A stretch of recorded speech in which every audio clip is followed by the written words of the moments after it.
Welcome to Money Matters TV. I'm your host, Doug Hepburn of Hepburn Financial Advisors, located in Phoenixville, Pennsylvania. We are a boutique wealth management firm providing trusted advice to successful individuals and business owners for over 20 years. I'd like to welcome my co-host, Ken Jordan, branch manager for Princeton Mortgage. Ken, tell us something good in your world. How are you, Doug? Let's start there. Great, how are thanks. you? I'm doing great, thanks. You know, it's a new year and a lot of new stuff going on. So, yes. New year, new hope, new optimism, right? That's right. New interest rates over 8% again. Oh man, you know, is that crazy or what? Well, it is. It's funny. You know, the jobs report that came out. You know, if you want to speak to that for a minute, something just doesn't seem right about it. I feel like inflation is a real issue, and I think the markets, as much as we were being told it's not an issue, I think the markets recognize that it's still an issue. And I think that although we came in hot in January with lower rates and things going in the right direction, in the last week or so, they've bounced back up. You know, and I think it's an indication that, you know, we're not out of the woods yet with as far as interest rates are concerned, at least in the Fannie Freddie coupons. You know, I couldn't agree with you more. I'm not sure if you noticed this. There was an article a month or two back that the Department of Labor's had to revise a lot of their unemployment and jobs numbers. So going back, you know, several months. And so, you know, I think sometimes the information that we're getting, I'm not sure whether the data is just that murky that they got to go back and make these huge revisions, or, you know, whether it's the government trying to effectuate, you know, positive feelings in the marketplace. But the economy continues to grow, it seems, because of all the stimulus that's out there. Yet we continue to have an inverted yield curve with long-term interest rates lower than short-term interest rates. And that for many years has been an indicator of an impending recession. But, you know, there's the potential that we have a, quote, soft landing. That's what they're saying. Yes, and this is the most anticipated recession that's never happened. Yeah. So you know, as the old Chinese curse, you know, should you live in interesting times, I think we're there. Yeah, and what's funny is, you know, I think you have some lagging indicators. You know, home buyer sentiment is as high as it's been in a long time. And people are overly optimistic about buying a house this year. But I really think that was kind of on the heels of that interest rate dip of late December, early January. So I wonder if that optimism carries through to February as information works its way through and people realize that rates aren't where they were in January and early February. And who knows, maybe they don't stay here for long, but certainly we saw a bump back up. The other thing I saw, right. Doug, tell me what you think about this. 82% of the people surveyed with the jobs report say they're not worried about their job in the next 12 months. That's up from 75% from the month before. Yeah, that's you know, that's a pretty positive thing. I guess that would indicate that you know, if somebody's comfortable, they're not expecting a recession. But then, of course, you know, I hear from other people that companies are downsizing. I mean, we saw several tech companies like Google and Facebook lay people off. I know Accenture's laying some people off, particularly in the social media realm.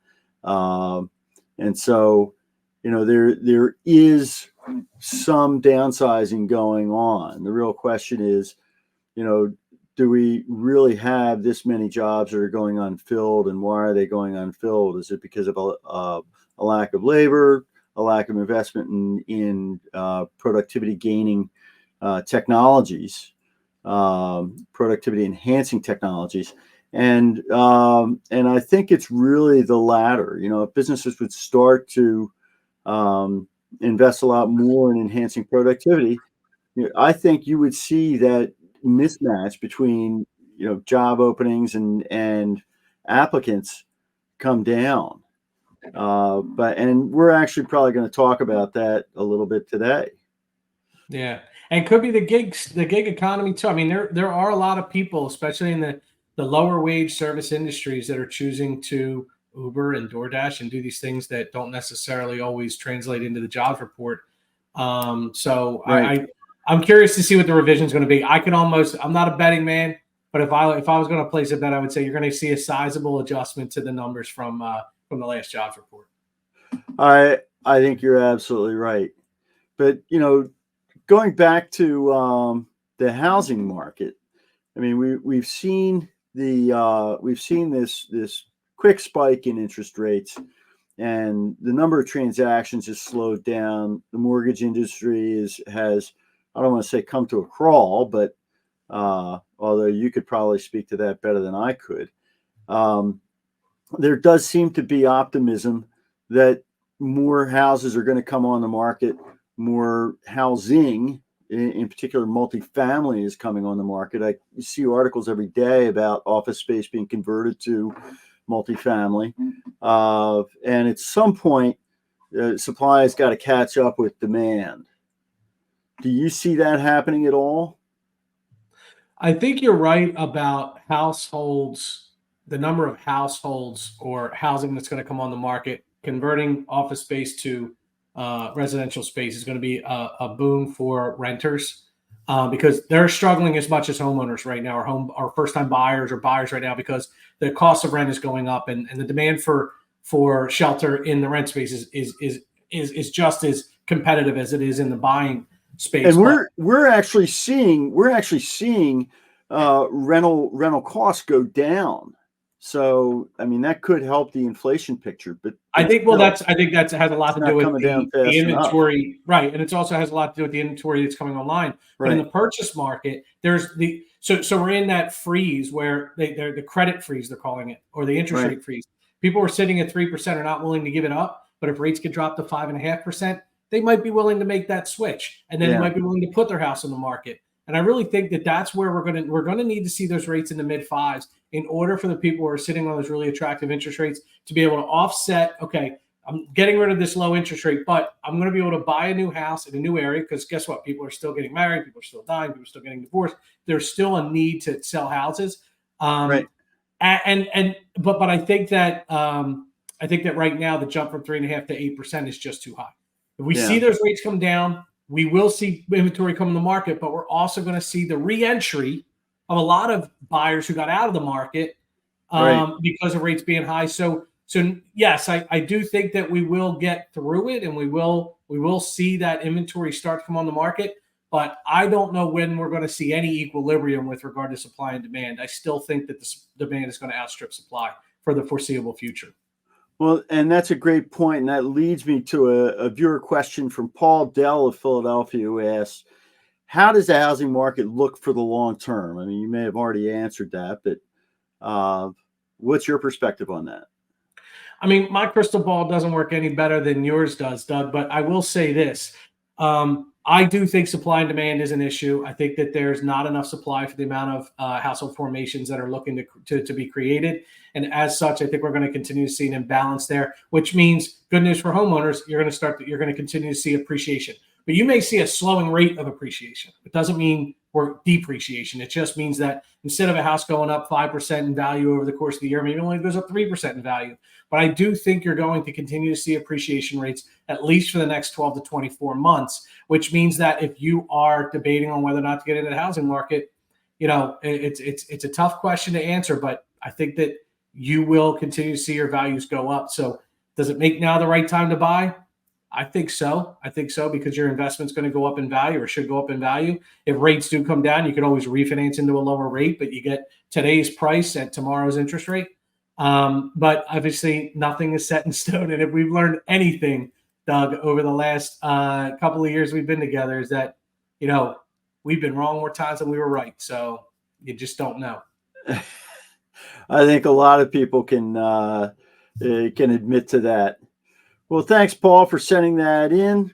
If there's something you'd like to ask, here's how to send your questions to Money Matters TV. You can have your questions answered on Money Matters. Please go to our website, money-matterstv.com. On our homepage, click on the banner on the right that says, Send us your questions. While you're on our website, you can find information about our host and guests, as well as show notes and links about this show and past shows. Money Matters is also available as a podcast on iTunes and Stitcher, so you can listen to Money Matters while you're on the go. That website address, again, is money, M-O-N-E-Y, -matters, M-A-T-T-E-R-S, TV.com. So in the last year, we've heard a lot about a number of different technologies, in particular, blockchain, machine learning, artificial intelligence, and these advances are probably, in my opinion, going to have significant changes on not only our personal lives, but also the economy as a whole.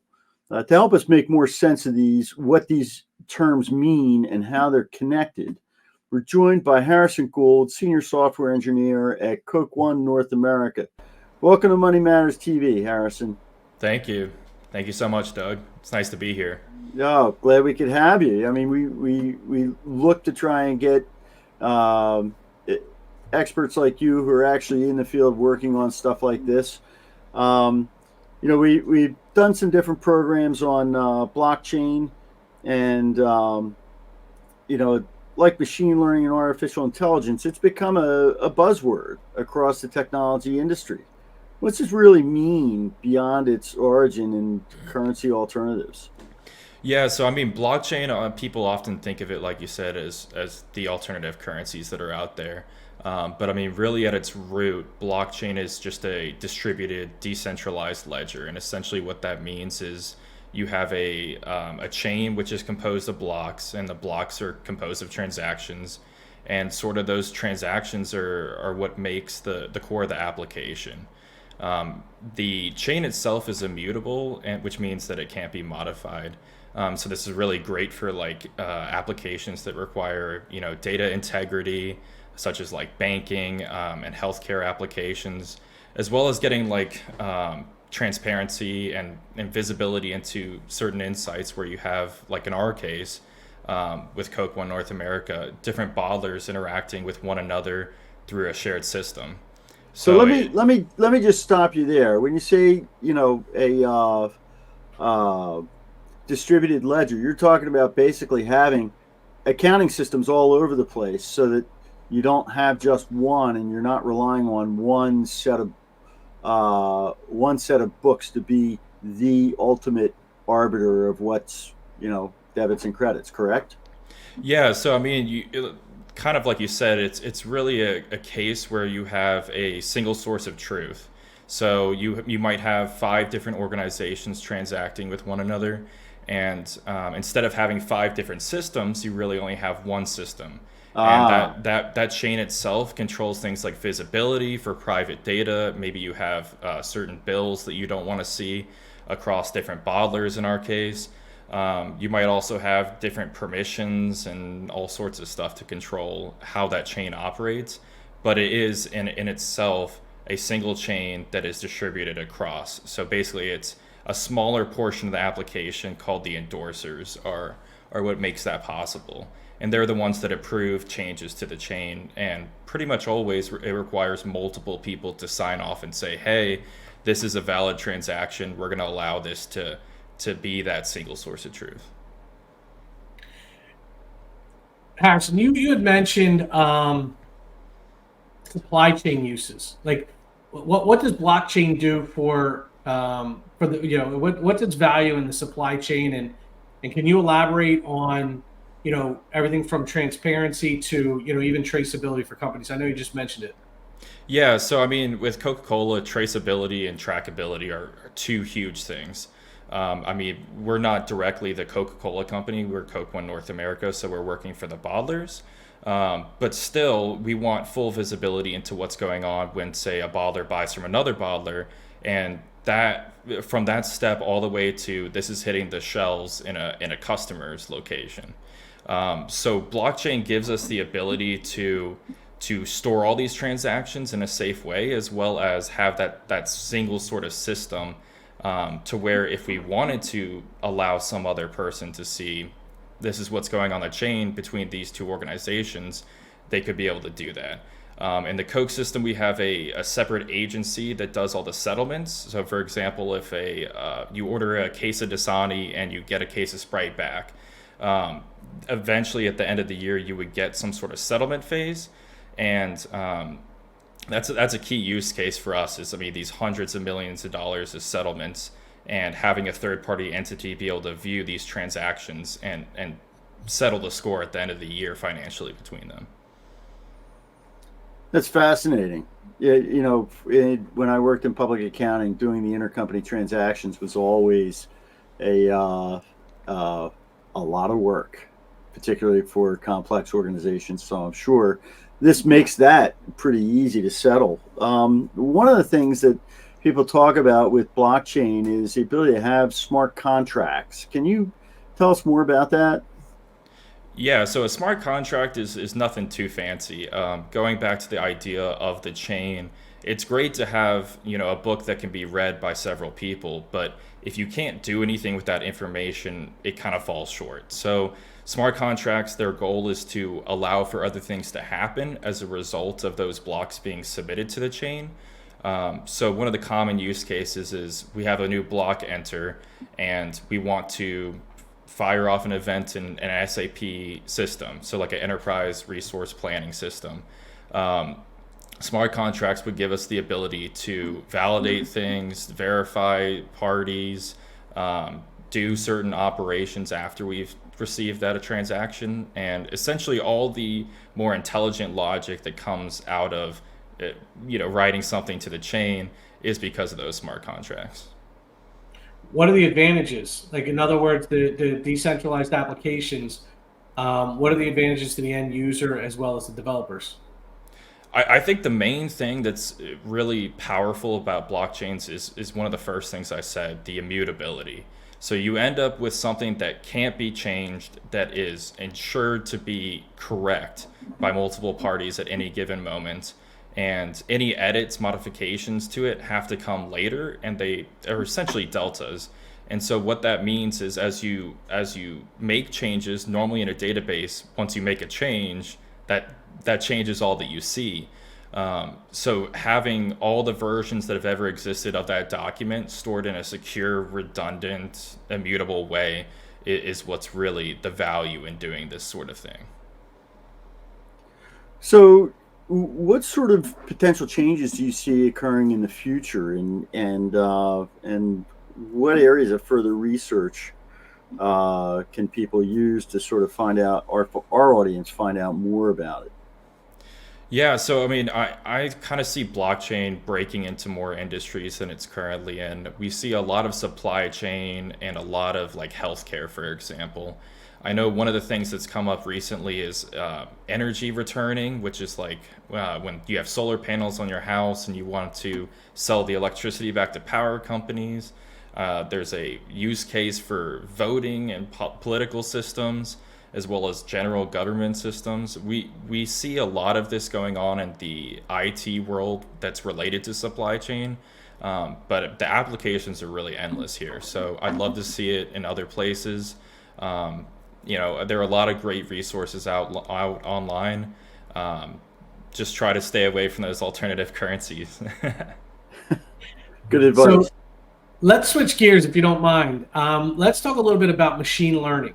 And I know machine learning is known for its, predictive capabilities, but what are some examples of cases where, what machine learning is valuable for, and what are some of the things the Coca-Cola systems are using machine learning? Yeah, so there are two real applications that come to mind just instantly from this sort of thing. We have, the forecasting abilities of machine learning, where, with enough data like a company like us has, that you can draw these conclusions from. So forecasting, understanding why certain things are happening in the market when normally those conclusions would not be easily reached just by looking at, one or two customers. By using machine learning, we're able to process all the customers and look at everything from like, the effects of different demographics to geolocation of the place to other competitors of that customer that might potentially be stealing some of their revenue. And I think the other one that's becoming more prevalent nowadays is the computer vision side of things. And that's where things get pretty interesting because, for example, if you want to know what's actually leaving the warehouse, normally you would have to have an actual person standing there, and they would have to go through layer by layer of the pallet to determine, what was actually on it. So computer vision would be the perfect use case there. As we load the pallet, we could detect what's going on it and make sure that, going back to blockchain, what we ship is actually what we think we shipped. So it's great to have the order and all the things correct on the order, but ensuring that the pallet is assembled correctly and the right things are on it is another thing. So getting a heads up to the customer before it's even happened, sort of thing. That's fascinating. So what you're telling us is that between machine learning and blockchain, you're actually able to make supply chains a lot more efficient, and your transportation and ordering and distribution all along that supply chain becomes more efficient. Is that correct? Oh, absolutely. I mean, just getting that visibility in and the conclusions that you draw from it and stuff like that. I think really the thing is, though, by themselves, blockchain and machine learning don't naturally give you that sort of benefit, but the power is the things that you can do once you have those in place. So one of the particular challenges unique to the beverage industry is that machine learning helps to address. How has it improved operational efficiency in the day-to-day operations? Yeah, so I think back to when I was an intern several years ago, I heard of this interesting perspective that one of the drivers gave me. We're required to do ride-alongs early in our career to kind of get that appreciation for what they do.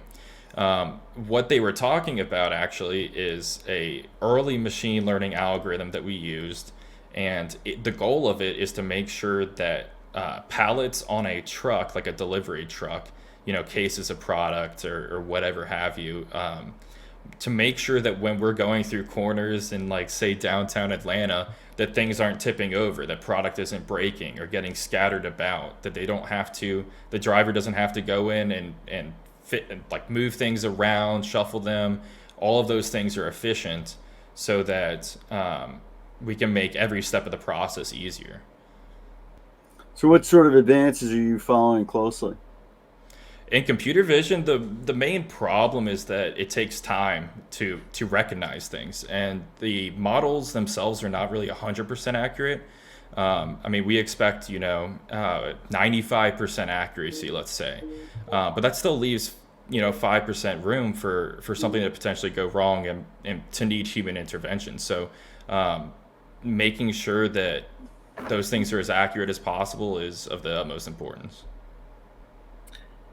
Artificial intelligence. Why is generative artificial intelligence becoming so popular? And how can we, harness the power of these large models to enhance, the decision making, both, personally, but also in business? Yeah, so I mean, I'll start with personally. We've all heard of like ChatGPT and stuff like that, tools that large language models or LLMs that allow us to come to our own conclusions based off of predictive machine learning models. They're really powerful in that they can based off of some text that they're provided, they can generate more text. But where that matters is, again, to interrupt with other systems. So for example, if you want to talk to a database and you want to understand some transactions that are in there, or you want to understand certain documents, generative AI is great for those sorts of use cases where typically it would be a pain to get access to certain data in like row format, tabular data. Generative AI kind of bridges that gap and allows you to speak to it in more of a natural language sort of way. That's interesting stuff. I mean, because like you said, we've been hearing all about Chat GPT, but that's really more language oriented as opposed to data oriented. Is that correct? Yeah, a lot of people think of ChatGPT as kind of the interface on top of things.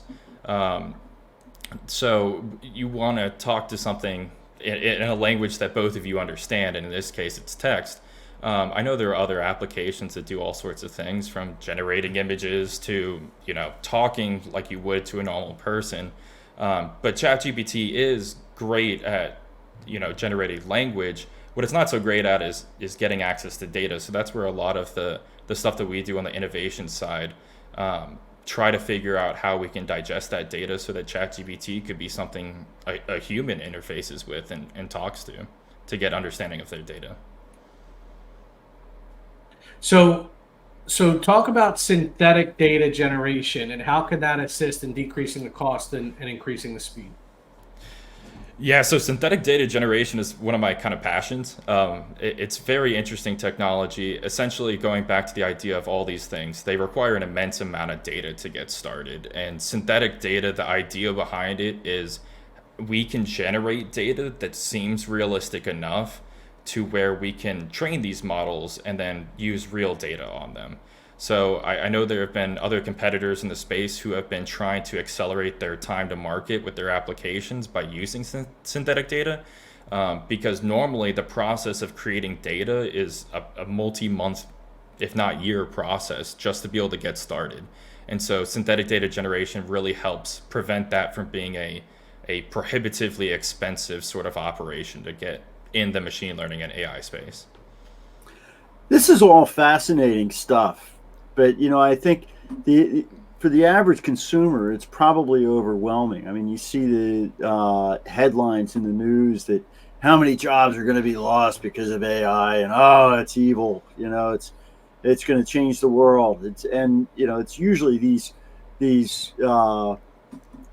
extremes of it's the best thing since sliced bread, or it's the devil incarnate. How are people gonna see these changes and benefit from the interoperability of blockchain, machine learning, and artificial intelligence?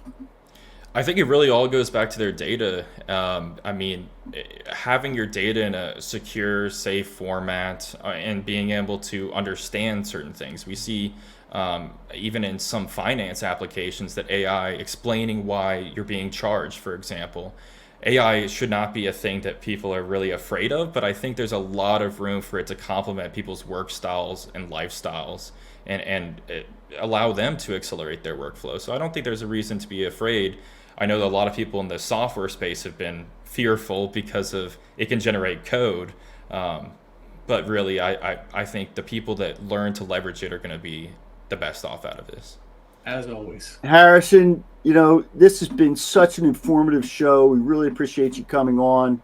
And thanks for being our guest today and providing such great information for our viewers. Thanks for having me. Yeah, love to wrap up. Ken, I appreciate you being the co-host. Did a great job. Be sure to tune in to our next show with Amanda Procia, COO and founder of Lightspeed PR. Most importantly, we want to thank you, our viewers, for tuning in to Money Matters TV, where your money matters.